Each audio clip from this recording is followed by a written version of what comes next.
and learn her secrets. Not that Chaz had learned much. Just her suspicion that Cyrus had murdered her mother, her regret that she had grown up without that bitch's influence, her dreams of a life away from him. And then she had conceived. Chaz was a good killer.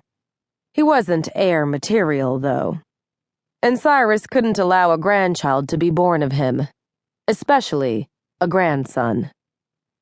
As her father, he had made the decision to have the child aborted. She had never understood, Cyrus realized now, that he was looking out for her, that he was trying to guide her, to lead her. "Do you regret the child?" he asked Chaz. Cold blue eyes stared back at him as hard lips tilted mockingly. "I drugged her for you. If I'd wanted the brat, I would have taken her and run." Yes, he would have. Chaz gave his loyalty freely. He wasn't above taking anything if it suited his whims. It was one of the things Cyrus respected about him. "Do we have proof?" Grief weighed on him. He had punished her many times over the years in his efforts to train her, to strengthen her and teach her the value of giving him her loyalty. He had been hard on her, he admitted. Once, he had even killed her, to teach her the meaning of death, the punishment should she betray him. He hadn't had proof then, only suspicion, and the weight of remorse had grown inside him each time Scheme stared back at him with accusation in her eyes. He couldn't kill her permanently without proof. Those accusing brown eyes would haunt him for eternity if he did such a thing. He needed to know for certain.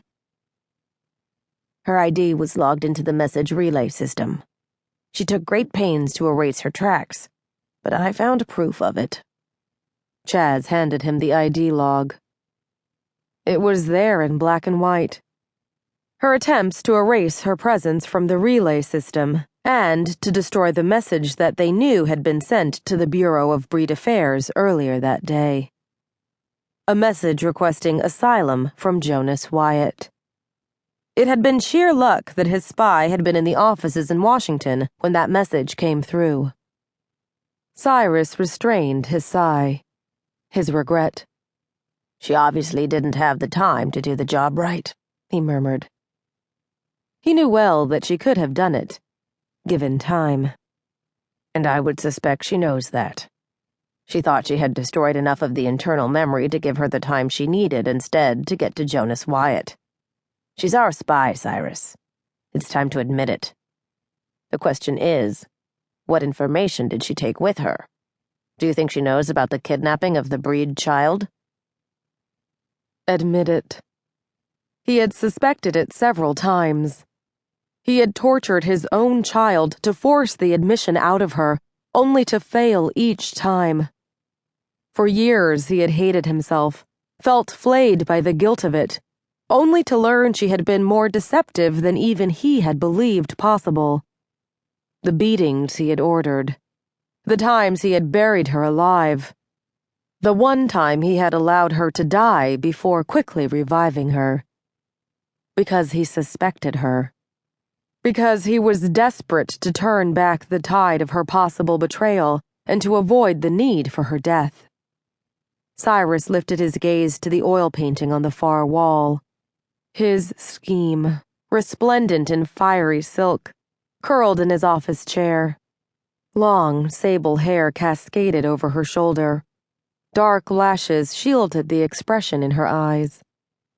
He pretended often that she hid her love for him there, her understanding. "It doesn't matter what she knows. Our agent isn't close enough now that taking the child will be no problem. She won't know the exact date, only an approximation. Telling them won't affect the outcome." But she knew other things. Things she might not have proof of, but that could destroy him anyway. "She's a liability now, Cyrus. You've made the right decision," Chaz assured him. "She's attending a party for Reynolds, that bastard Bengal.